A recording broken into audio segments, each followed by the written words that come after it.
नमस्कार दोस्तों, मैं doctor A K Dwivedi, member scientific advisory board CCRH, ministry of Ayush, government of India, and director and CEO advanced homoeo health centre and homoeopathic medical research private limited, Indore, Madhya Pradesh. दोस्तों, आज मैं बहुत ही विशेष बात करने जा रहा हूं। हमारे देश के प्रधानमंत्री माननीय नरेंद्र मोदी जी ने पिछले माह मन की बात में एक बहुत ही विशेष बात हमारे देश की जनता से जुड़ी हुई कही, जो मुझे बहुत ही अपीलिंग लगा। मुझे लगा कि इसको और बढ़ाया जाए, लोगों से बात किया जाए।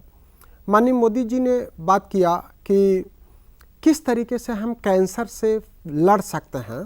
कैंसर से लड़ने के लिए उन्होंने बात किया कि सबसे ज़्यादा ज़रूरी क्या है, अवेयरनेस।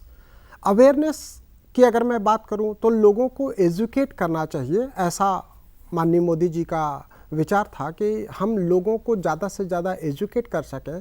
जब लोगों के ध्यान में कैंसर के प्रति विश्वास जगेगा तभी वो कैंसर से लड़ सकेंगे।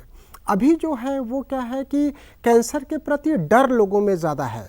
तो जब हम अवेयर करेंगे, उनको एजुकेट करेंगे, तो उनका डर जो है वो कम होता जाएगा। तो कैंसर अवेयरनेस के लिए मैंने ये कदम उठाया है कि हम ज़्यादा से ज़्यादा लोगों को अवेयर करेंगे, और उसके लिए हम हमारा यूट्यूब चैनल या फिर सोशल मीडिया या फेसबुक या व्हाट्सएप ग्रुप जो है उस पर हम लोगों को रियल जानकारी देंगे कैंसर के बारे में। दूसरा, उन्होंने कहा कि एक्शन के लिए हमको ज़रूरी है कि जब कैंसर के प्रारंभिक लक्षण दिखने लगे तो हमको क्या एक्शन लेना है वो समझना ज़रूरी है। हमको या तो नियरेस्ट डॉक्टर को मिलना है या फिर जो डॉक्टर इन्वेस्टिगेशन सजेस्ट करें वो कराना है, और समय पर ट्रीटमेंट चालू करना है। और तीसरी बात उन्होंने कहा कि एश्योरेंस। तो एश्योरेंस भी ज़रूरी है। मैं कैंसर मरीजों को बताना चाहता हूं कि जो भी हमारे पास पेशेंट आते हैं वो बहुत घबराए हुए रहते हैं, निराश हुए रहते हैं, और वो जीवन जीने की आस ही छोड़ देते हैं। तो उनको एश्योरेंस देना कि नहीं, आप जब तक जिंदा रहेंगे आपको परेशानी नहीं होगी, ये भी चिकित्सक का बहुत बड़ा कर्तव्य है, और हम लोग नियमित रूप से करते रहते हैं। तो माननीय मोदी जी के 3A को मैं आगे बढ़ाना चाहता हूँ, और होम्योपैथी चिकित्सा में हम क्या कर सकते हैं उसकी बात करना चाहता हूँ। उससे पहले मैं बात करना चाहूँगा कि कुछ जो कैंसर हैं वो केवल मेल पुरुष भाइयों को ही होते हैं, जिसमें सबसे कॉमन है प्रोस्टेट कैंसर।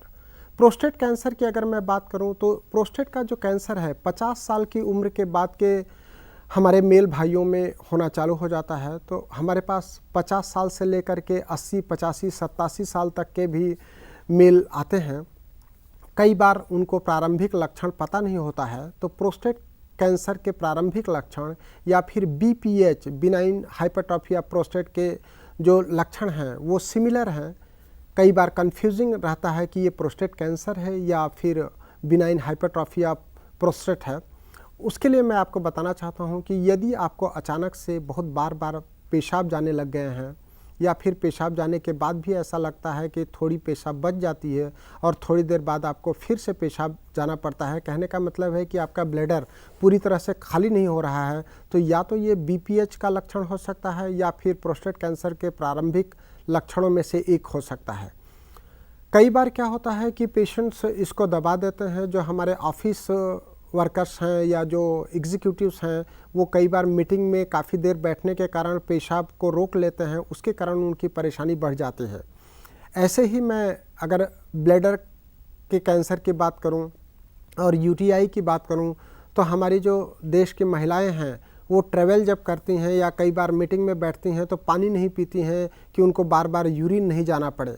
तो ये गलत तरीका है। आपको पानी नियमित अंतराल में पीना चाहिए, और अगर यूरिन की हाजत लगती है तो उसको रोकना नहीं है, आपको यूरिन के लिए जाना ही चाहिए। मैं बात कर रहा था प्रोस्टेट कैंसर को लेकर के। अगर आपको यूरिन करते हुए कभी भी ब्लीडिंग होती है तो आपको इसको तुरंत डॉक्टर के ध्यान में लाना चाहिए। यूरिन में ब्लीडिंग होने के 3 कारण हो सकते हैं, या तो प्रोस्टेट कैंसर हो सकता है, या ब्लैडर कैंसर हो सकता है, या फिर रीनल स्टोन भी हो सकता है, जो स्टैग होने के कारण आपके यूरिन में ब्लड आ सकता है। लेकिन कभी भी अगर यूरिन में ब्लड आया है या फिर आपके इन्वेस्टिगेशन में यूरिन में ब्लड दिखा है तो आपको डॉक्टर से छुपाना नहीं चाहिए, उसके लिए बात करना चाहिए। इसी तरीके से अगर मैं फीमेल्स के कैंसर की बात करूं तो सबसे कॉमनेस्ट कैंसर फीमेल में है ब्रेस्ट कैंसर। कई बार पेशेंट आते हैं, वो बोलते हैं कि हमारे ब्रेस्ट में गठान हो गई है, सिस्ट हो गई है, फाइब्राइड हो गई है। वो खुल के नहीं बताते डॉक्टर को कि कैंसर हो गया है। तो उसके लिए सबसे इजी तरीका है कि आप मैमोसोनोग्राफी कराइए। हमारे पास अगर आप देखेंगे तो यूट्यूब में अवेलेबल है सेल्फ ब्रेस्ट एग्जामिनेशन। फीमेल्स को मैं एडवाइस देना चाहूँगा कि अगर आप 45 प्लस हैं तो सेल्फ ब्रेस्ट एग्जामिनेशन करें। सेल्फ ब्रेस्ट एग्जामिनेशन का सबसे आसान तरीका है कि आप कांच के सामने खड़े हो जाइए, हाथ उठा लीजिए और आपके ब्रेस्ट को चारों तरफ से देखिए। उसमें किसी प्रकार का कोई गठान तो नहीं है, कोई कलर चेंज तो नहीं है, आपके निप्पल में कोई कलर चेंज तो नहीं है। इस तरीके से आप ब्रेस्ट कैंसर को अर्ली डिटेक्ट कर सकते हैं। इसके अलावा उनमें सर्वाइकल कैंसर हो सकता है, ओवेरियन कैंसर हो सकता है, एंडोमेट्रियल कैंसर हो सकता है, जिसके लिए आपको नियमित रूप से गायनेकोलॉजिस्ट को दिखाना चाहिए।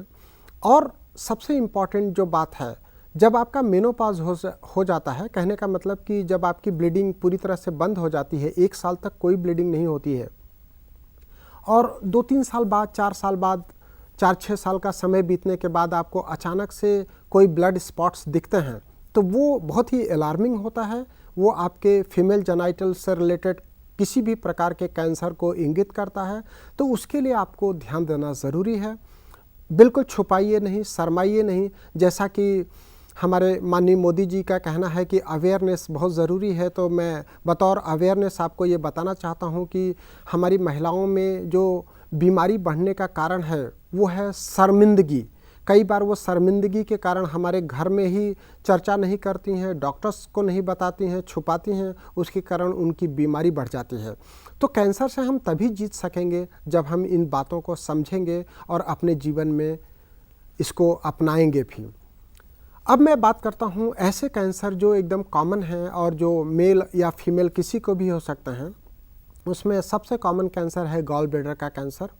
अगर आपको बार बार चेस्ट और एब्डोमेन के बीच में दर्द होता है या फिर खाने में अपच होती है, एसिडिटी होती है या फिर उल्टी की शिकायत होती है, तो गॉल ब्लैडर से रिलेटेड सिम्टम्स हो सकते हैं। कई बार सोनोग्राफी में गॉल ब्लैडर में स्टग या फिर वो लोग स्टोन लिखते हैं और जब आप उसको काफ़ी नज़रअंदाज करते हैं रिपोर्ट को, तो वो गॉल ब्लैडर के कैंसर के रूप में बदल सकता है। तो बेहतर होगा हम किसी अच्छे जो गैस्ट्रोएंटरोलॉजिस्ट हैं उनसे सलाह लें।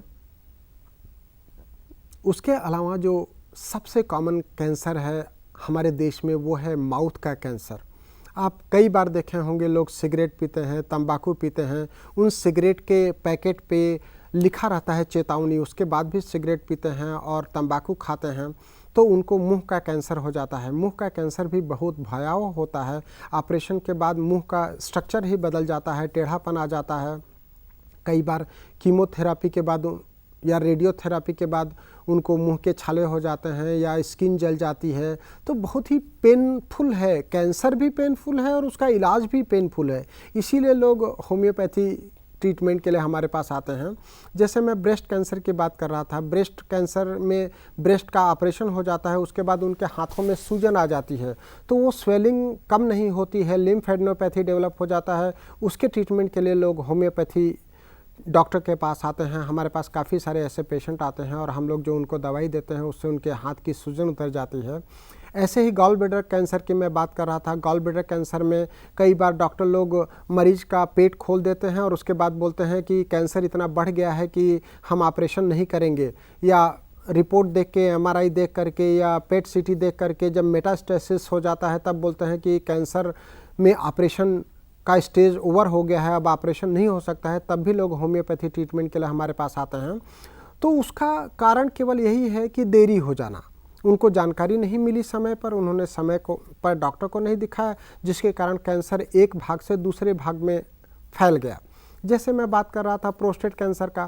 प्रोस्टेट कैंसर में अगर आप इग्नोर करेंगे, डॉक्टर्स को नहीं दिखाएंगे या उनकी बात नहीं मानेंगे, तो वो कैंसर आपके बोन्स में जा सकता है, सैक्रम में जा सकता है या फिर हमारा जो हिप बोन है उसमें फैल सकता है। और एक बार जब बोन में फैल जाता है तो ऑपरेशन भी नहीं हो पाता है।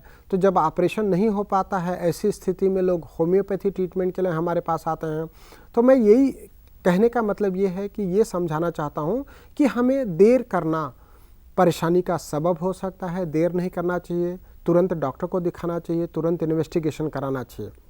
और जो मैं नेक्स्ट कैंसर की बात कर रहा हूँ वो सबसे ज़्यादा इम्पॉर्टेंट है जीआईटी में, जो हमारा कोलन या फिर रेक्टम का कैंसर हो जाता है, जिसमें बहुत ही कॉमन सा सिम्टम्स है, लैट्रिन के साथ ब्लड आता है। कई बार लैट्रिन के साथ ब्लड आने को लोग सोचते हैं कि पाइल्स हो गया है और वो खुद से ही इलाज करते रहते हैं, या ऐसे ही जांच करा लेते हैं, या क्षार सूत्र करा लेते हैं, या फिर जो पैतृक होते हैं कि उन्होंने बांध दिया, काट दिया, ऐसा कुछ इलाज करा लेते हैं। तो यदि ये लैट्रिन में ब्लड आया है तो आपको उसका ध्यान रखना चाहिए और डॉक्टर को बताना चाहिए, डॉक्टर से प्रॉपर जांच करवाना चाहिए। और यदि कैंसर की कोई भी संभावना लग रही है तो तुरंत ही उसका प्रॉपर निदान लेना चाहिए। कैंसर में जो निदान है वो बहुत ही क्लियर कट है, या तो ऑपरेशन, या कीमोथेरापी, या रेडियोथेरापी।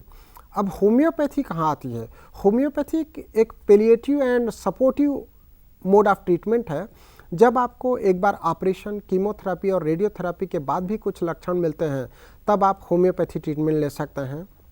कई बार रेडियोथेरापी और कीमोथेरापी के इतने साइड इफ़ेक्ट हो जाते हैं कि लोग हमारे पास होम्योपैथी ट्रीटमेंट के लिए आते हैं। कई बार कीमोथेरापी और रेडियोथेरापी लेने के कारण उनके शरीर में ब्लड बनना बंद हो जाता है। कहने का मतलब है कि बोन मैरो सप्रेस हो जाता है, या फिर पैनसाइटोपेनिया देखने को मिलता है, जिसमें हीमोग्लोबिन कम हो जाता है, आरबीसी कम हो जाता है, प्लेटलेट्स कम हो जाता है, और पैनसाइटोपेनिया से उनकी परेशानी और बढ़ जाती है। जितना परेशानी कैंसर के कारण नहीं थी उनका, उससे ज़्यादा परेशानी उनको ब्लड की कमी के कारण हो जाती है। कई बार हीमोग्लोबिन कम होने के कारण उनको कीमोथेरापी नहीं चढ़ पाता है। तब ऐसे स्टेज में लोग हमारे पास होम्योपैथी ट्रीटमेंट के लिए आते हैं और हम लोग होम्योपैथी दवा के माध्यम से उनको काफ़ी हेल्प पहुँचा रहे हैं। तो इस तरीके से कैंसर किसी भी प्रकार का हो, आप होम्योपैथी ट्रीटमेंट के लिए हमको कॉल कर सकते हैं। हमारा नंबर है 9826042287। नंबर फिर से सुन लीजिए, 9826042287। हमारा संस्थान केवल एक ही जगह है, इंदौर में, गीता भवन रोड पर, मयंक अपार्टमेंट में। पूरे देश में हमारी कहीं अन्यत्र कोई भी शाखा नहीं है। तो आप कैंसर का कोई भी प्रकार हो, आप कैंसर के इलाज के लिए हमको कॉल कर सकते हैं। दोस्तों, इसी प्रकार से ईसोफेगस कैंसर भी बहुत कॉमन हो गया है। लोगों में GERD, हाइटस हर्निया की परेशानी बहुत बढ़ गई है। कोविड के बाद अगर मैं बोलूं तो लोग एसिडिटी लेकर के आते हैं हमारे पास और वो उनकी जांच करा करके आते हैं। हाइटस हर्निया या GERD हो जाता है, ऐसा लेकर के आते हैं, और हम लोग जो होम्योपैथी ट्रीटमेंट देते हैं उससे उनको काफ़ी जल्दी आराम हो जाता है। तो अगर आपको निगलने में किसी भी प्रकार की परेशानी होने लग गई, जो खाना आप खाते थे उसको निगलने में परेशानी हो गई, या फिर बोलने में कोई भी परेशानी हो गई, थायराइड का कैंसर हो सकता है, थ्रोट का कैंसर हो सकता है, मेरा कहने का मतलब ये है कि जो कार्य आप पहले रूटीन में करते थे, अगर उन कार्य को करते हुए आपको अचानक से कोई अलग सा सिम्टम्स नज़र आ रहा है तो ये सिम्टम्स किसी न किसी बीमारी को इंगित करता है, उसको आपको ध्यान देना चाहिए। जैसे मैं बहुत ही साधारण सी बात करना चाहता हूँ, यदि आप वही काम डेली करते थे और अचानक से वही काम करते हुए आपको ज़्यादा कमज़ोरी या थकान लग रही है या बुखार जैसा लग रहा है, तो ये भी बीमारी का सिम्टम्स हो सकता है। ये खून की कमी का सिम्टम्स हो सकता है, ये विटामिन्स की कमी का सिम्टम्स हो सकता है, ये माल न्यूट्रिशन के सिम्टम्स हो सकते हैं, ये GIT डिस्टर्बेंसेस के सिम्टम्स हो सकते हैं। आप आपके नज़दीकी डॉक्टर्स को अवश्य बताइए। और हमारे पास तो होम्योपैथी में एक बहुत ही बड़ा अट्रैक्शन होता है कि हम लोग सिम्टम बेस्ड भी ट्रीटमेंट करते हैं। तो सिम्टम्स किसी भी प्रकार का हो वो आप डॉक्टर से छुपाइए नहीं, आप डॉक्टर को बताइए। उससे आप ये मत सोचिए कि ये डॉक्टर के काम का है कि नहीं है। आपके मन में जो सिम्टम्स आ रहे हैं, आप जो देख रहे हैं, जो अलग परिवर्तन हुआ है, उसको लेकर के डॉक्टर से आप डिस्कस करिए। जब ओपन डिस्कस करेंगे तो कुछ न कुछ निकल करके आएगा और आप समय रहते अपने बीमारी का इलाज पा सकेंगे। थैंक यू, धन्यवाद, नमस्कार।